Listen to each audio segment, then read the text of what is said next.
오늘 이 새해 첫 주에 하나님께서 우리에게 주시는 말씀은 느헤미야 2장 11절로 20절까지의 말씀입니다.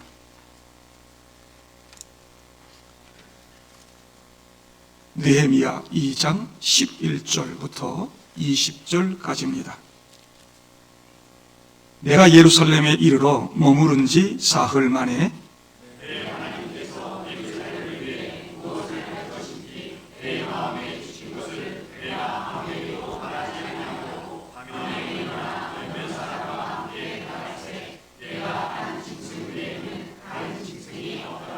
그 밤에 골짜기 문으로 나가서 용정으로 분문에 이르는 동안에 보니 예루살렘 성벽이 다 무너졌고 성문은 불탔더라.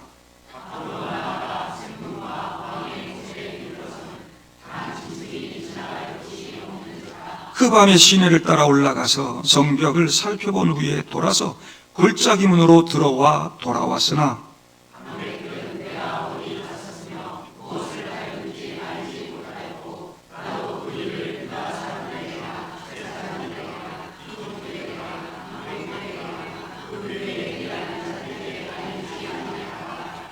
후에 그들에게 이르기를 우리가 당한 곤경은 너희도 보고 있는 바라. 예루살렘이 황폐하고 성문이 불탔으니 자 예루살렘을 건축하여 다시 수치를 당하지 말자 하고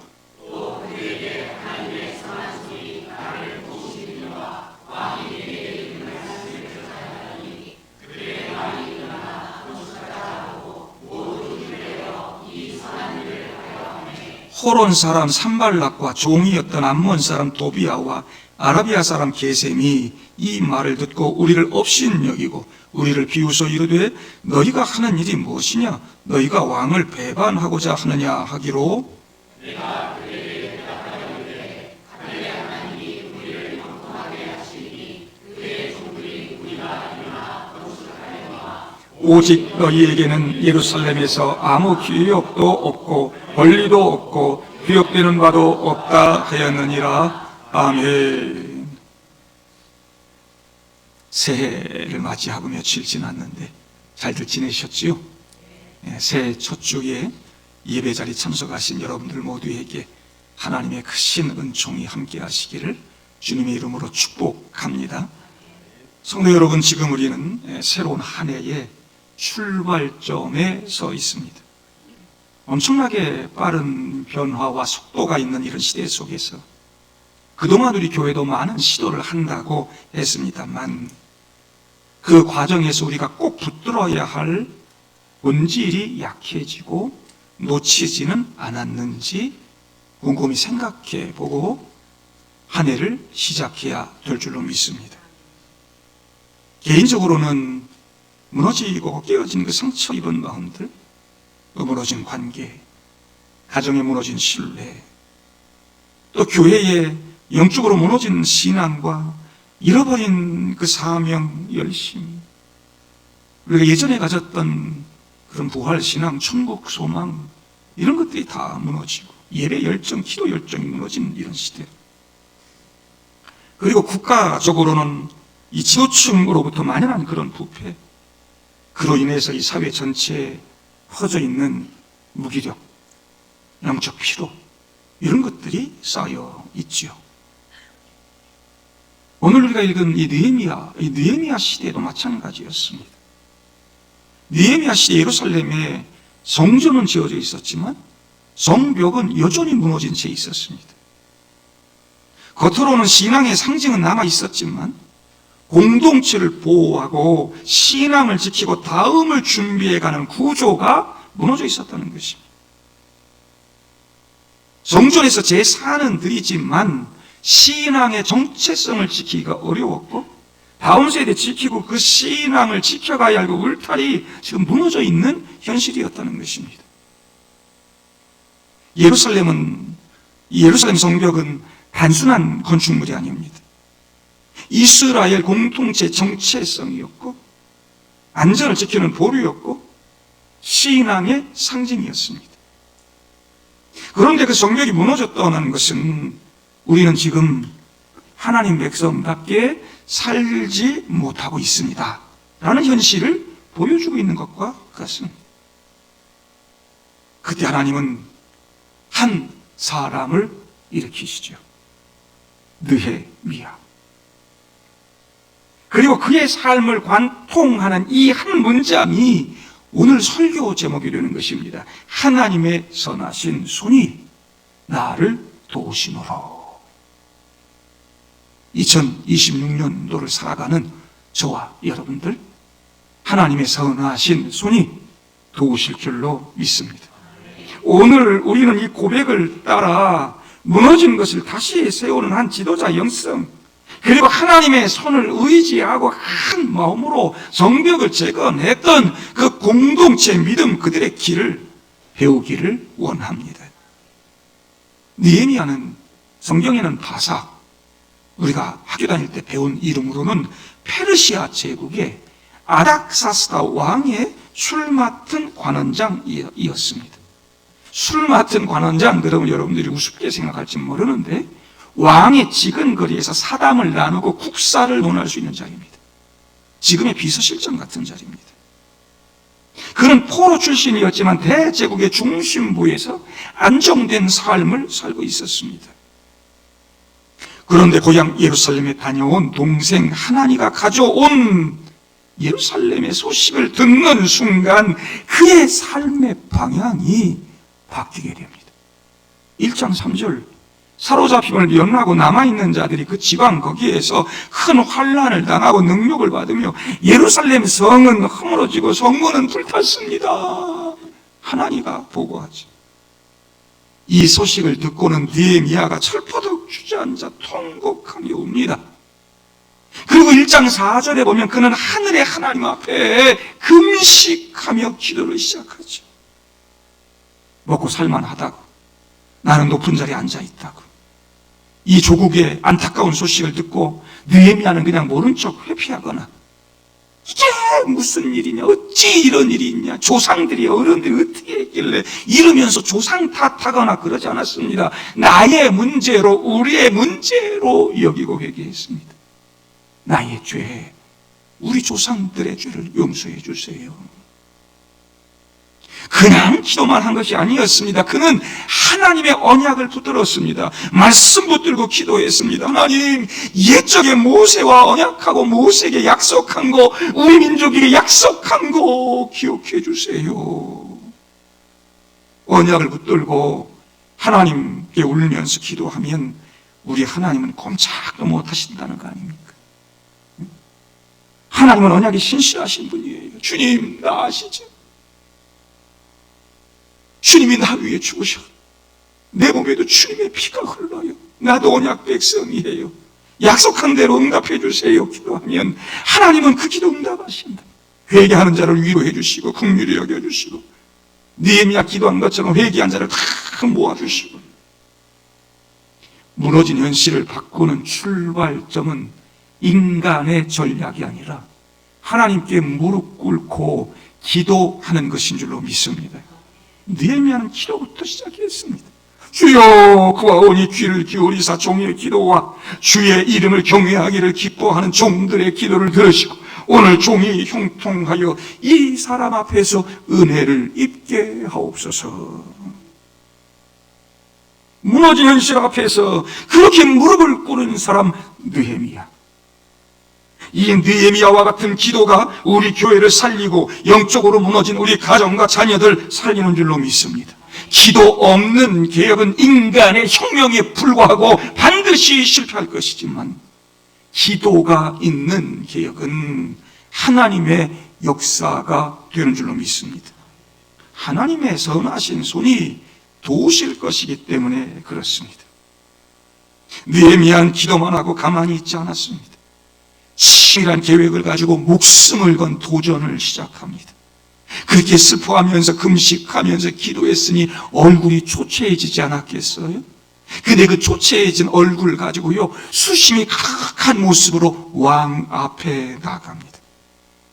페르시아 대제국의 왕 앞에 그렇게 나가면 죽습니다.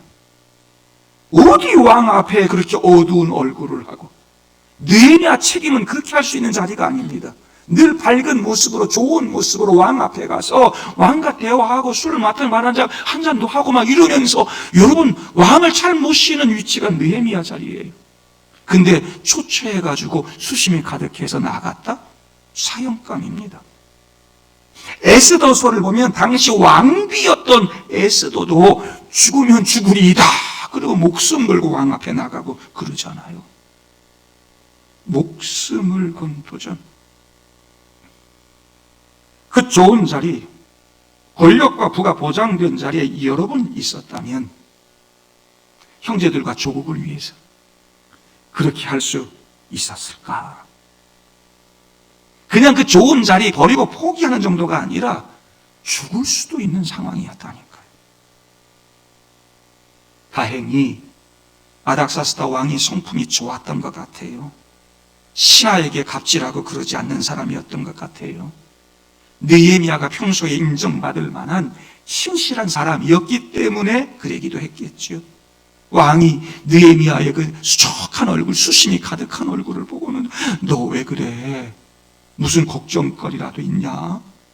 2장 2절 보면 네 마음에 필히 근심거리가 있구나. 기회는 찬스죠. 치밀하게 준비해온 그런 대로 대답을 합니다. 2장 3절 보면 왕은 만세수를 하옵소서.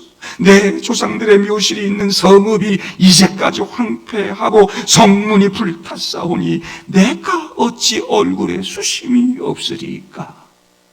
아, 그랬었구나. 너 그럼 네가 원하는 게 뭐냐? 그러니까 느헤미야 그 짧은 순간에도요, 하나님께 기도합니다. 그러면 네가 무엇을 원하느냐 하시기로 내가 하늘의 하나님께 묵도하고 그럽니다. 여러분, 2026년도를 살아가면서 우리 앞에 이런 일들이 수없이 많이 있을 거라고 생각합니다. 순간 하나님 의지하고 기도하십시오. 묵도하십시오. 어떤 장벽, 어떤 일을 만나든, 어떤 거래처를 가든, 어떤 사람, 어떤 일을 만나든지 간에 순간이라도 내가 하나님 의지하고 기도하는 거죠. 하나님 도와주세요. 하나님 정말 역사해 주세요. 2026년도 순간순간 여러분 그렇게 기도할 때 하나님의 놀라운 응답, 기적 경험하게 될 줄로 믿습니다. 기도하니까 하나님 마음 다 바꿔놓잖아요.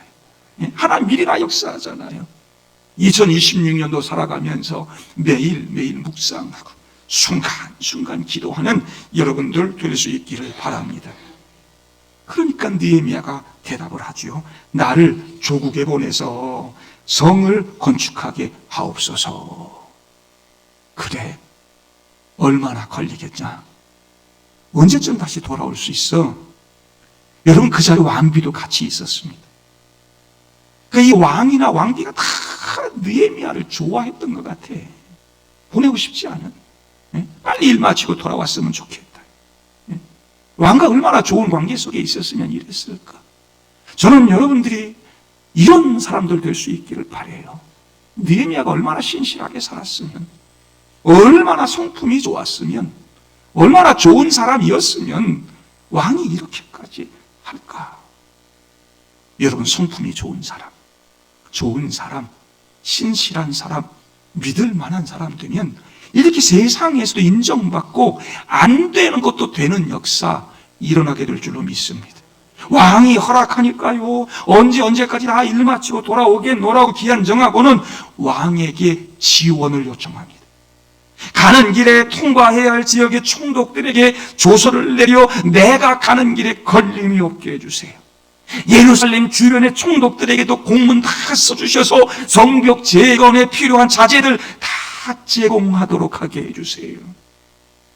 여러분, 페르시아 제국이 모든 나라 종교 인정했어요. 자치권도 주었어요.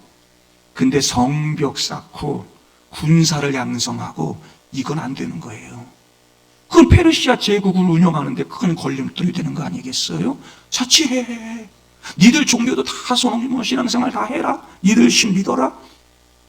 그렇지만 성벽은 쌓을 수 없는 거예요. 군대는 양성할 수 없는 거예요. 반란이 일어나는 거잖아요. 근데 왕이 성벽 쌓라고 허락해주고요, 다 다 도와주고요, 자재 제공하게 해주고요, 함께 해줍니다. 예루살렘 총독장이 느헤미야에게 주고 병사들까지 붙여줍니다. 할렐루야 아닙니까? 네? 이 모든 것이 느헤미야의 인간적인 계획, 슬기로운 정치 생활 때문에 된 것 아닙니다. 하나님의 선하신 도움, 하나님의 손의 도우심으로 이루어졌다는 것이요. 2장 8절 말씀 보면 내 하나님의 선한 손이 나를 도우심으로 왕이 허락하고, 느헤미야 스스로가 이 모든 것이 하나님의 은혜요 섭리였다고 고백하고 있는 것입니다. 느헤미야는 내가 잘나서 해냈다고 말하지 않습니다. 내가 계획을 잘 짜서 된 것이라고 말하지 않습니다. 뒤에도 계속해서 하나님의 선하신 손이 나를 도우심이라고 반복하고 있습니다. 여러분, 우리도 좀 배워야 하지 않겠습니까? 하나님의 선하신 손이 나와 함께 함으로 이 일이 이루어졌다. 하나님의 뜻은 우리의 열심으로 내 역량으로 밀어붙여서 되는 것이 아니라 기도하면서 하나님의 선하신 손을 의지할 때 하나님의 때, 하나님의 방식으로 열리게 되는 줄로 믿습니다. 그렇게 느헤미야는 아주 그냥 멋지게 당당하게 예루살렘에 도착합니다. 도착하자마자 위세를 드러내면서 사람들 동원하고 공개적인 행사를 진행하고 그러지 않습니다. 시작하자 그러고 막 시궁식하고 막 이러면서 막 뻑적지근하게 일 시작하지 않습니다. 아무에게도 말하지 않고 밤에 홀로 성을 돌면서 무너진 현장을 살펴봅니다. 조용히 현실을 먼저 파악하는 거죠. 결과 13절 보면 예루살렘 성벽이 다 무너졌고 성문은 불탔더라. 다 무너져 내리고 황폐해서 말 타고 지나갈 수가 없을 정도였습니다. 가슴이 무너져 내렸을 것입니다. 눈물을 삼켰을 것입니다.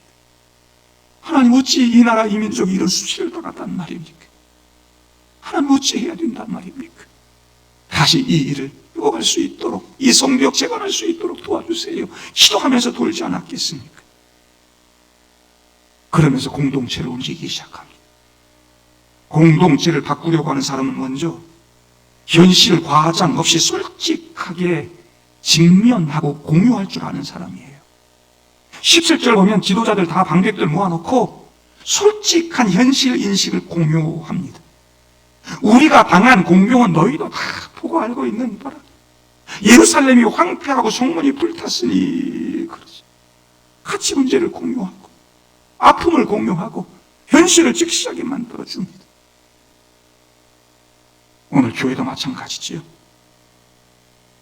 예배는 계속되고 모임은 유지되지만 우리의 신앙, 그 조그만 균열들을 외면한다면, 문제들을 자꾸 덮기만 한다면 그 균열과 문제가 언젠가는 교회 전체 아픔이 될 것입니다. 하나님은 그 균열을 말하지 않고 무조건 덮어두는 교회를 원하지 않고 균열과 문제를 드러내고 같이 회개하고 같이 기도하면서 다시 고치고 세우는 교회를 통해서 역사하신다는 겁니다. 문제가 있다는 거, 무너졌다고 하는 사실을 인정하는 것은 실패의 고백이 아니라 회복의 출발점이 되는 것입니다. 우리가 당한 공경은 너희도 보고 있는 바라. 예루살렘이 황폐하고 성문이 불탔으니 자, 예루살렘 성을 건축하여 다시 수치를 당하지 말자. 그리고 그 다음 말씀, 오늘 설교 핵심이 등장하는 겁니다. 18절에 또 그들에게 하나님의 선한 손이 나를 도우신 일과 왕이 내게 이런 말씀을 전하였더니 그들의 말이 일어나 건축하자 하고 모두 힘을 내어 이 선한 일을 하려 하매 말씀합니다. 너희들 내 위세 봤지? 나 대제국의 아닥사스다 왕의 신임을 받고 있는 대단한 사람이야. 누가 성벽 짓는 거를 허락한단 말이냐? 그거 페르시아 제국 안에서 나 아니면 못한 일이야. 내가 다 준비해 놓았어. 내 말대로 하면 다 될 거야. 당장 내 말대로 따라서 해. 그러지 않았습니다. 이미 산발라 도비앗 같은 이 지방 토들 권력을 가진 기득권 세력들이 지켜보면서 어디서 굴러먹다 온 놈이 이놈이고 어떻게 쫓아낼까 고민하고 있었습니다. 제사장들, 귀족들, 방백들 가운데도 좀 불편하고 삐딱하게 보는 사람들이 있었을 것입니다. 그동안 자기들이 편안하게 권력 가지고 다 누리고 그러고 있었는데 아주 율법 지키면서 그냥 딱딱하게 신앙생활 하지 않고 적당하게 그냥 두리뭉실하게 신앙생활도 그렇게 하고 있었는데 외놈이 와서 목에 힘 좀 주면서 행세하면서 뭘 고치자 그러고 막 하라 그러고. 여러분, 그러면 리더십이 세워질 수가 없습니다. 공동체가 움직여질 수가 없습니다. 느헤미야는 하라! 명령하지 않습니다. 하자 그럽니다. 같이 하자고 초청하는 것입니다. 와서 함께 다시 세우자. 그래서 하나님의 나라를 건설하자. 그러면서 모든 것이 하나님의 뜻이고 하나님의 섭리였음을 설명합니다. 하나님의 선하신 손이 나를 도우셨다. 하나님 어떻게 역사하셨는지, 그래 어떻게 여기까지 일이 진행이 된 것인지, 이 불가능한 일을 왕이 어떻게 도와주게 된 것인지, 그는 자신을 드러내지 않고 하나님의 일하심을 드러냅니다. 자기의 모든 자리를 내어놓고 여기까지 온 진심을 다 보여줍니다. 그러니까 백성들이 다 감동을 받아가지고요, 한 마음이 되어가지고요, 합시다. 우리 한번 해봅시다.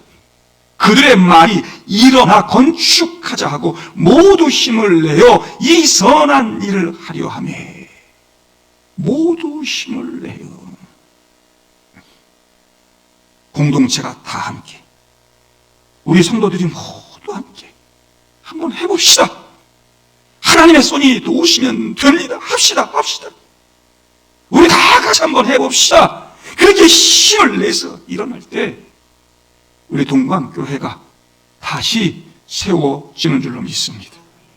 2026년도 우리 교회를 다시 세우는 한 해가 되기를 원합니다. 무슨 프로그램을 하나를 더 하나보다 새롭게 또 하나보다 바꾸나보다 아닙니다. 필요 없는 거, 불필요한 것들 다 제거하고 꼭 필요한 거, 영적으로 우리 교회가 다시 살아나는 걸 붙드는 그런 한 해가 될 수 있기를 바랍니다. 하나님의 선하신 손을 의지하십시오. 하나님의 이름 의지하십시오. 느헤미야처럼 목사부터 시작해서 모든 성도들이 하나님의 이름, 하나님의 손 이거 붙들고 나갈 때 되는 줄로 믿습니다. 하나님의 일은 하나님의 이름으로 시작해야 지속되고 완성되는 줄로 믿습니다. 내 이름 내지 않기를 바랍니다.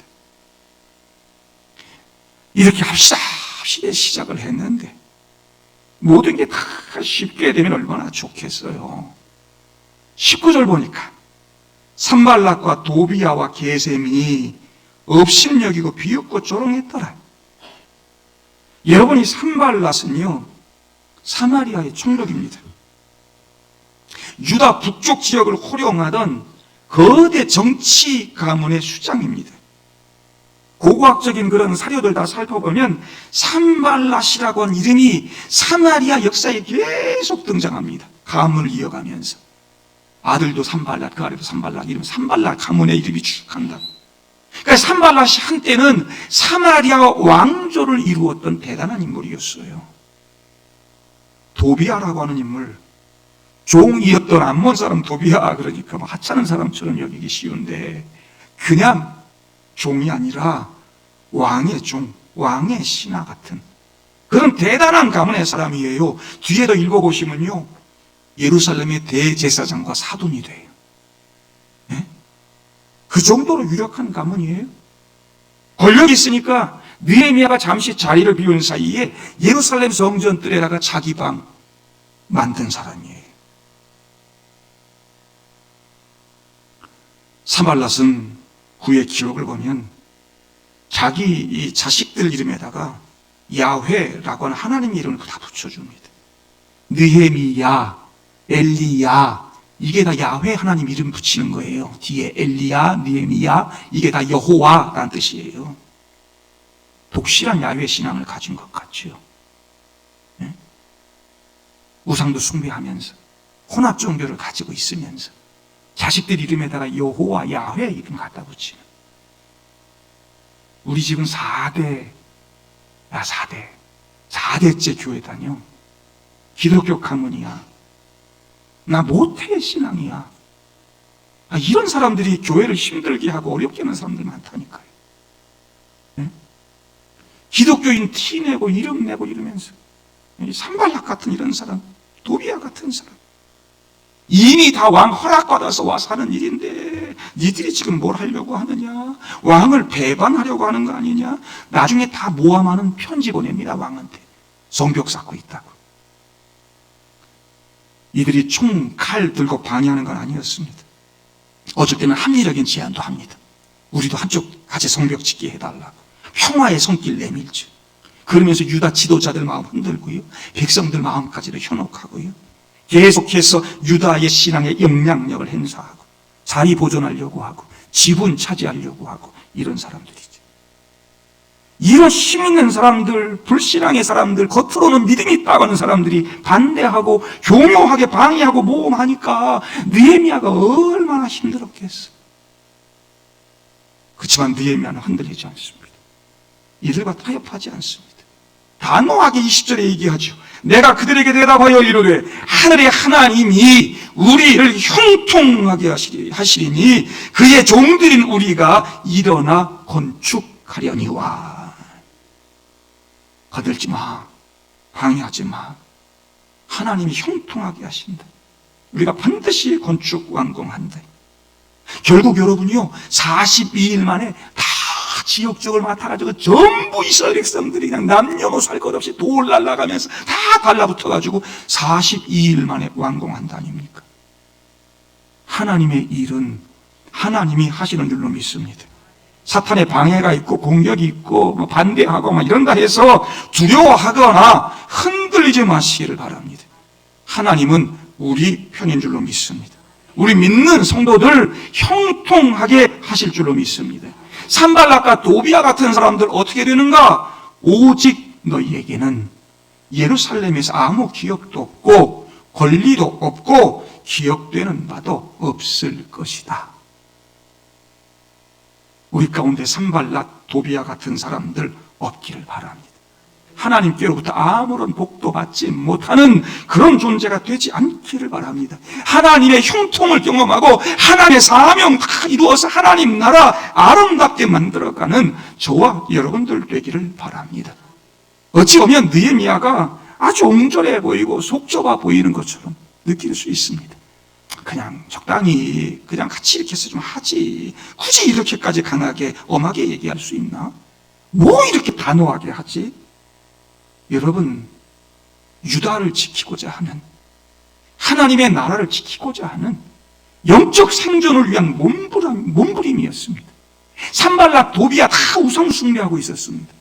혼합주의 신앙 가진 그들이었습니다. 그들이 영향 줘가지고 막 제사장들, 방백들이 다 이방 여자들 데리다 살고 며느리 삼고 막 이러면서 영적으로 무너지고 있는 상황이었습니다. 이방인들과 막 교류하면서 예루살렘 신앙, 예루살렘 성전을 무너뜨렸던 그들이었습니다. 그래서 성벽 쌓아서 신앙을 지켜야만 했던 것입니다. 성벽 제거는 단순한 벽 쌓기가 아니었습니다. 이미 북이스라엘은 아수르의 혼혈 정책에 의해서 역사 속에서 사라져버렸습니다. 이제 바벨론 포로 가운데 돌아왔어요, 유다 민족이. 근데 남쪽 유다 민족도 지금 그럴 위기에 빠진 것입니다. 그들과 적당히 타협한다면 유다 나라, 하나님 나라 정체성이 무너지고 북이스라엘처럼 똑같이 역사 속으로 사라질 것이었습니다. 그러니 단호하게 성벽 재건을 위해서 결단하고 타협하지 않고 그 길을 걸어갔다는 것입니다. 동방교회 성도 여러분, 우리도 다시 영적인 성벽을 재건해야 될 줄로 믿습니다. 그렇지 않으면 우리 동방교회도 한국교회도 역사의 뒤안길로 사라지게 될 것입니다. 교회를 지키는 영적 성벽이 지금 존재하고 있습니까? 세상 사람들이 조롱하고 우리 공격하고 그래도 그냥 당할 수밖에 없는 이런 현실. 우리 아들들이 다 세상으로 빠져나가는 그런 현실. 부활신앙 다 사라지고 충국소망도 없어지고 그 예배에 대한 열정, 기도의 열정 다 사라지고, 우리가 지켜야 할 그 영적 울타리, 이거 다 무너지고, 다 식어져 버린 신앙 가지고 교회만 왔다 갔다 하고 있지 않습니까? 우리가 쌓아야 할 영적 이 성벽을 재건하지 않으면 다 무너질 것입니다. 하나님의 말씀, 영적인 가치를 소중히 여기고 다시 믿음으로 말씀으로 돌아가지 않으면, 이 교회를 그렇게 세우지 않으면 얼마 안 있으면 교회는 다 무너질 것입니다.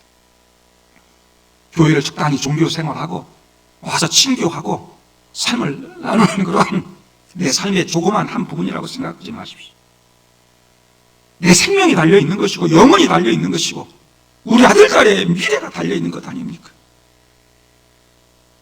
느헤미야가 쌓은 성벽은 사람과 민족을 차별하는 혐오의 성벽이 아니라 꺼져가는 신앙의 불씨를 지키기 위한 인큐베이터였다는 것을 잊지 마시기를 바랍니다. 하나님의 일 하려다 보면 항상 비웃음이 있고 오해가 있고 위협이 따라옵니다. 그러나 이것은 실패했다는 증거가 아니라 하나님의 일을 시작했다는 증거입니다. 하나님의 선하신 손이 도와주실 줄로 믿습니다. 성경에 보면 다니엘이나 에스더 같은 빛나는 신앙의 인물들이 등장합니다. 성도들 대부분이 성공한 다니엘처럼 막 나라가 바뀌는데도 총리 계속하고 막 2인자 자리 계속 있잖아요.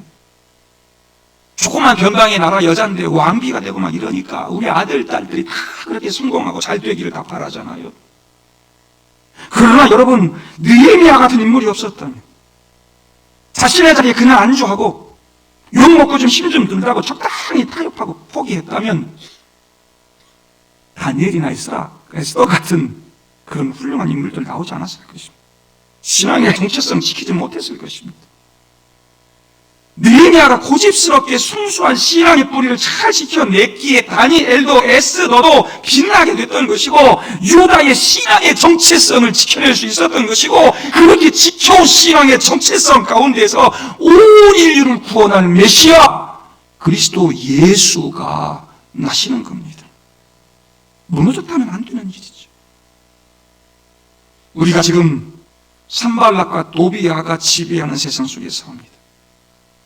끊임없이 좋은 게 좋은 거지 뭐 그러면서 우리에게 유혹합니다. 교회 안에도 끊임없이 산발락과 도비야처럼 적당히 하지 뭐 편안하게 신앙생활하지 뭐 그 힘든 건 왜 하는데 그 세상 사람들 생각하고 안 맞는 건데 뭐 이러면서 끊임없이 여러분 적당히 타협하면 안 됩니다. 세상에 그렇게 합리적인 것처럼 보이는 그런 제안들 거부하고 고독한 성벽 쌓기를 할 수 있어야 됩니다. 거룩한 고립을 두려워하지 않는 용기. 강력한 권력자들이 그렇게 공격하고 방해했지만 끝까지 믿음의 결단을 했던 느헤미야, 유다 백성들. 하나님이 형통케 해주십니다. 성벽 완공합니다. 우리가 이 시대에 살아가면서 그렇게 거룩한 고립을 두려워하지 않고 용기와 믿음을 가지고 나아갈 때 우리 동광교회 성도들도 하나님 함께 해주시고 형통케 해주실 줄로 믿습니다.